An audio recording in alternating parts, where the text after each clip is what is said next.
aproximou dos discípulos, viu ao redor deles grande multidão e alguns escribas que disputavam com eles. E logo toda a multidão, vendo, ficou espantada, e correndo para ele o saudaram. E perguntaram aos escribas: que é que discutis com eles?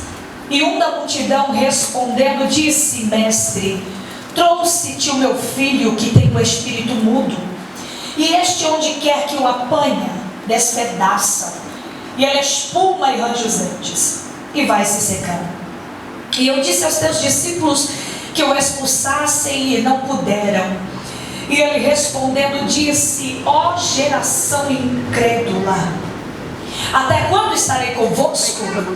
Até quando vos sofrereis ainda? Trazei.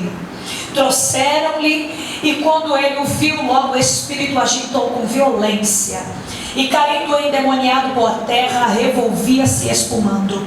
E perguntou ao pai dele: quanto tempo há que se nos suceda isto? E ele disse: desde a infância. Muitas vezes o tem lançado no fogo, na água, para o destruir.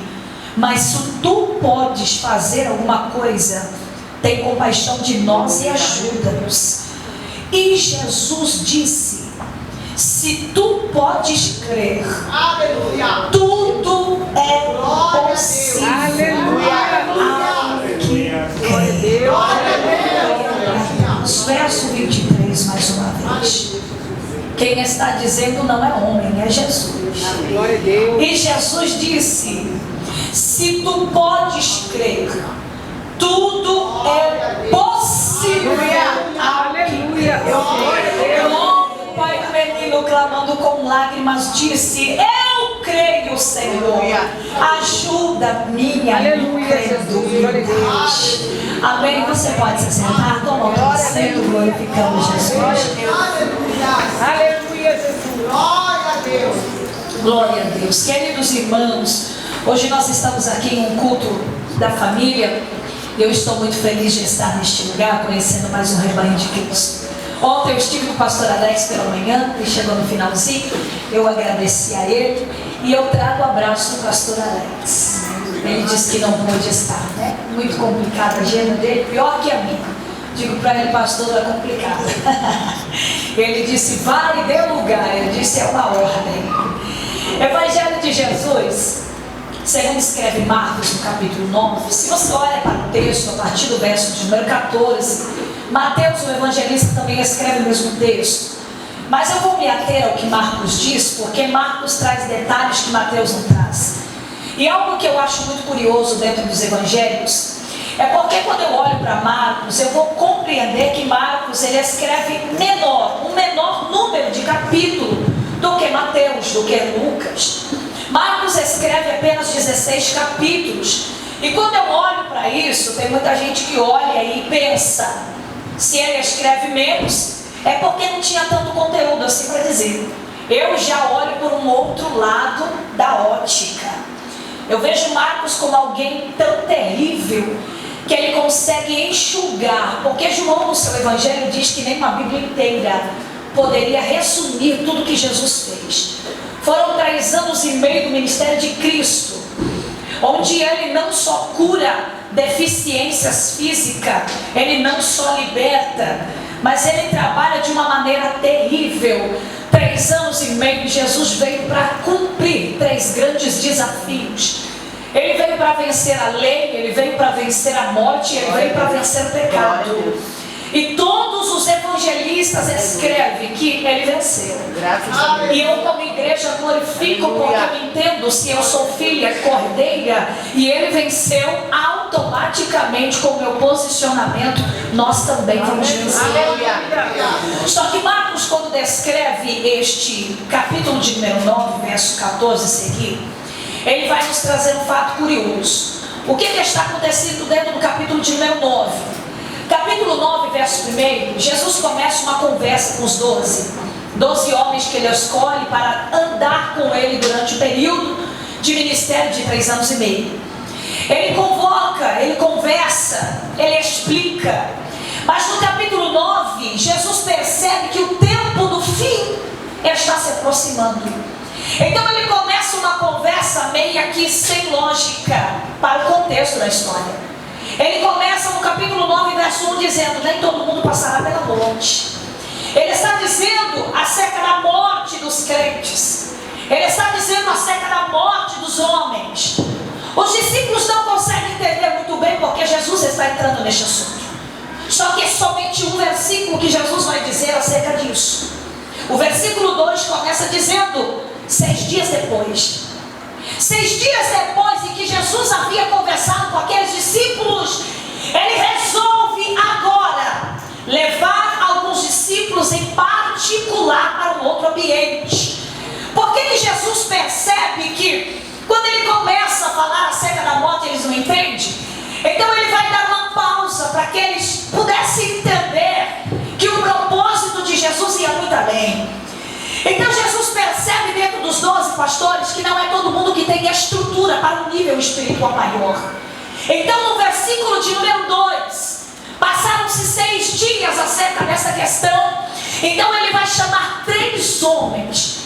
Ele vai convocar Pedro, Tiago e João. Diga bem alto após mim: Pedro, Tiago e João. Esses 3 homens serão selecionados dentro dos 12. Por que Jesus vai tirar de 3 e 9 vai ficar de fora? Porque Jesus, segundo escreve o salmista no número 139 de Salmos, existem 3 tributos ali que é só de Deus. Qual é? Ele sonda, ele esquadrinha e ele conhece. O João, quando escreve Apocalipse, diz que ele sonda a mente e coração, e pelo seu espírito ele passeia dentro do homem. Ele conhece aquilo que vem da tua boca falou ao teu respeito. Ele sabe de você aquilo que nem mesmo tu demonstrou. Ele conhece teu nome, teu endereço, a tua família, a tua genealogia, antepassados que nem você conheceu. Ele sabe quem é. Aleluia.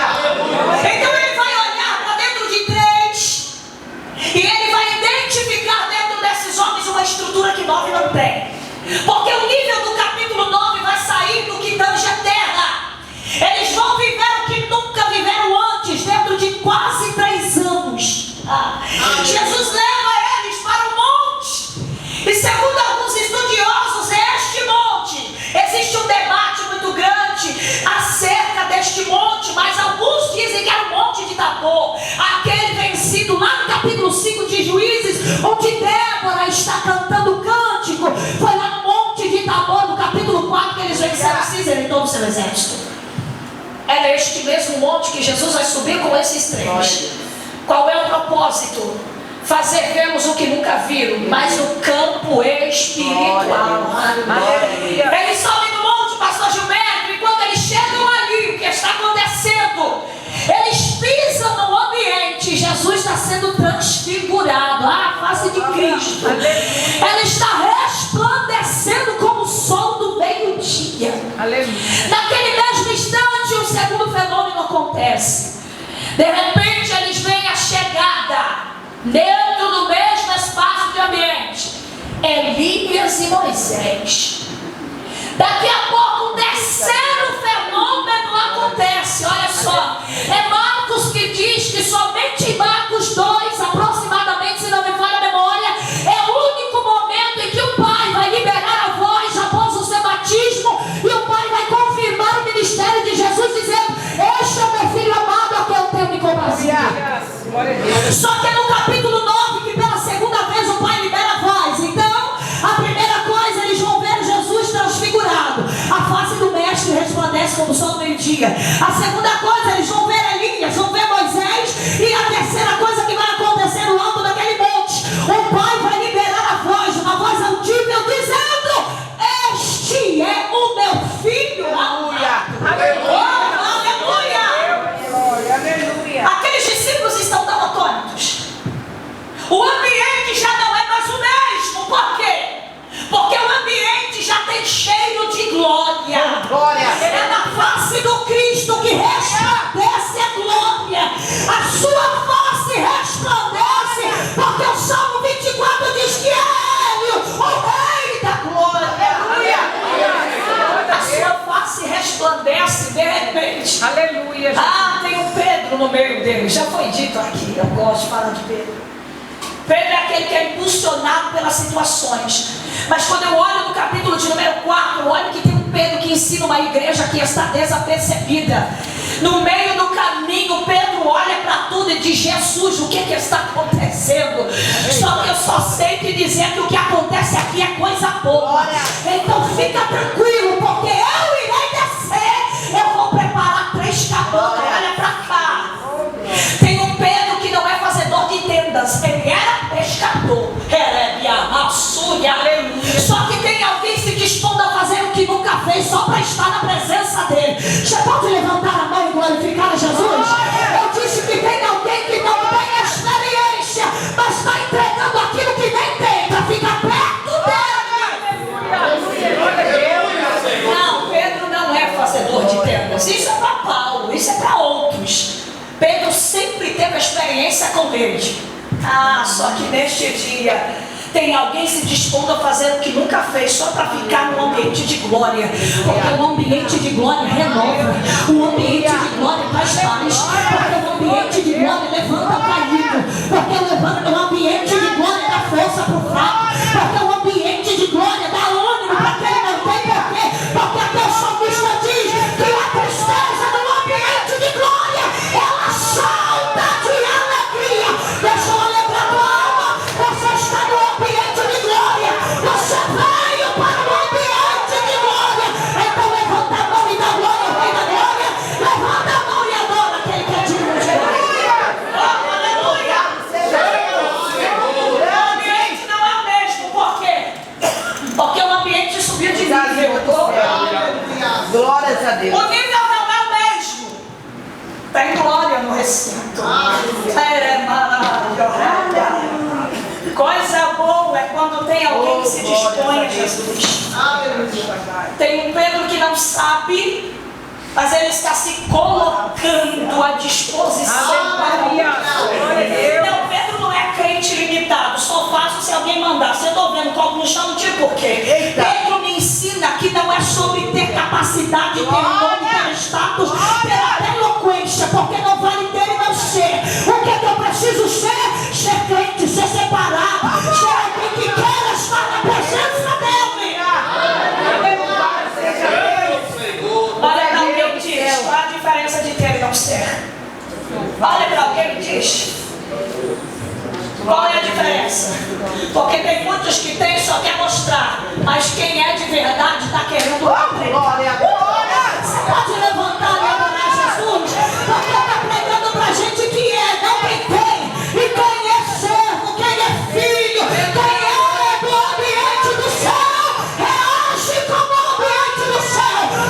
O ambiente do céu, pastor Acida, é um ambiente de glória, é de santidade, é de adoração, é de entrega, é de renúncia, é de quem veio para fazer a diferença. Louvado seja Deus. Tem alguém que o ambiente faz. Glórias ao Espírito Santo. Este é Pedro. O ambiente está influenciando, e isso é bom. Neste contexto é bom, porque nem sempre os ambientes podem te influenciar, porque não é sobre o ambiente, é sobre quem está contigo dentro do ambiente. Só que tem um Pedro que diz: espera aí, quem está comigo é Jesus, quem está falando comigo é Deus. Eu sinto a glória. Eu vim foi para ficar. Pedro não está preocupado com o que está acontecendo lá em casa, lá fora, não. Ele está preocupado em continuar no culto. Ele está dizendo: eu deixo, pego a tenda, mas eu quero ficar. Eu deixo, eu faço o que nunca fiz, mas eu quero apresentar-me diante dele. Onde está o primeiro adorador? Levanta a mão, porque o culto é dele.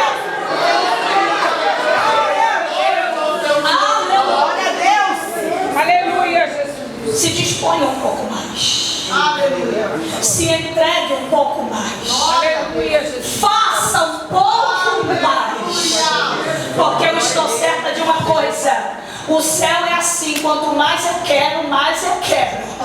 Quanto mais perto dele, mais perto eu vou. Glórias a Deus. Ser quem ele é. Aleluia. Pedro olha para Jesus e diz: eu vou descer, fazer as cabanas, mas este não era o intuito. Então aquilo tudo passa. Jesus olha para eles e diz: olha, vamos combinar algo aqui. O que aconteceu no monte fica no monte. Ninguém fala nada. Porque eu entendo algo aqui de Jesus. Se você não tem estrutura para estar, também não tem estrutura para ouvir. Aleluia. É profundo. Eita glória. Se você não pode estar em certos ambientes, também não pode ouvir o que acontece dentro de ambientes. Se é o próprio Jesus que fez a seletiva, é porque ele entende que tem nós que não tem estrutura nem para ver e nem para ouvir. Então, se tem alguém que não tem estrutura, cale-se. É por isso que tem um anjo Gabriel aparecendo dentro do templo, dizendo: Zacarias, tu vai ficar mudo. Por que vai ficar mudo? Porque o silêncio foi quebrado dentro. Do lado de fora, Deus ainda está em silêncio. Só que do lado de dentro, Deus está falando, Deus está prometendo, Deus está se revelando, Deus está mostrando a promessa para alguém. Glória a Deus. Eles descem do monte. O que é que está acontecendo? Eles vão sair do ambiente de paz, de glória, de presença. E quando eles chegam lá embaixo, o alvoroço tomou a cidade. Ah, meu Pai. Porque quem não está no ambiente de oração sempre se perde com as confusões desnecessárias. Olha para cá. Tem alguém que, ao invés de estar no ambiente de oração, está perdido com confusões desnecessárias, pastor Gilberto. Tem 9 que estão andando lá embaixo. Só que dos 9 que estão lá embaixo, já tem uma multidão ao redor. Ah, tem fariseu no meio. O negócio está pegando. Meu Deus. E no meio da confusão, Jesus chega. Glória. E de repente Jesus vai olhar para o teor. Aleluia. E o que me deixa bem com dificuldades de entender esse texto é isso aqui. Tem 9 que Jesus também tem intimidade, está no meio da confusão. Eu já li essa tradução em muitas Bíblias. E nenhum dos escritores retiram que eles, os 9, a multidão e os fariseus estavam em disputa. Olha o que diz o fim do verso 14. E alguns escribas disputavam com eles. Ambientes de disputa sempre fazem pessoas que não têm nada a ver com o contexto chorar. Porque o céu não entra em disputa. Eita glória. Glória a Deus. O céu, pastor Fernando, não entra em desacordo. Se é para disputar, ele não vem no ambiente. Aí Jesus olha para aquilo. Ele diz: mas é o que? É os meus. Ai, meu Deus. Aleluia. Ele vai olhar para os 9. Jesus tem intimidade com os 9. Só que tem questões que Jesus olha e diz: eles não têm nem estrutura para responder o que está acontecendo. Então a palavra que Jesus vai dirigir não é para eles. Olha o que Jesus diz no verso 16. Jesus não fala com o discípulo. Pode deixar a Bíblia aberta se tu quiser. Põe o verso 16. Aleluia, Jesus. E perguntou aos escribas. Jesus tem intimidade com os 9, que está no meio da conversa. Mas quando Jesus percebe que o teor é disputa, ele diz: com eles eu falo depois. A pergunta do verso 16 para Jesus não é para os discípulos, é para os escribas. Porque ele olha e diz: nem isto eles têm condição de me responder. E a pergunta para eles é: que é que discutis com eles? Só que o teor estava tão baixo que nem escriba, que era doutor da lei, que era o que transferia a lei, nem eles conseguem responder o que está acontecendo. Porque o ambiente de disputa é esse. Te leva para o cenário, mas quando você está dentro do cenário, você se perdeu no cenário. Então os escribas não conseguem responder, mas o verso 17 responde. Aleluia. E um da multidão. E um do meio da multidão. Quem é? É o afetado. Quem é? O que chora. Quem é? Aquele que estava perdendo. Quem é? Aquele que já estava difícil de acreditar nas situações. Quem é? Aquele que está fraco, mas conseguiu chegar. Aleluia. Quem é? Aquele que olhou para o cenário e disse: será que um dia o cenário dentro da minha casa muda? É aquele que vem com a pouquinha força, mas o ambiente está totalmente fora do nível. Então ele olha para a situação e responde: mestre, trouxe-te o meu filho. Aleluia. Ele tem um espírito. Glória, glória, glória, glória. E este, onde quer que o apanha, despedaça. Ele espuma. Ele range os dentes. E a cada dia ele define. Tem um pai que tem um problema sério dentro de casa. E por que me traz espanto o texto? Porque na maioria das vezes na Bíblia você vai olhar mulheres se posicionando. Você vai ouvir mulheres indo. Quem se lembra da mulher cananeia? É ela que vai atrás para a libertação de uma filha. Só que quando eu olho para a Bíblia se completa, ela se explica. Aleluia!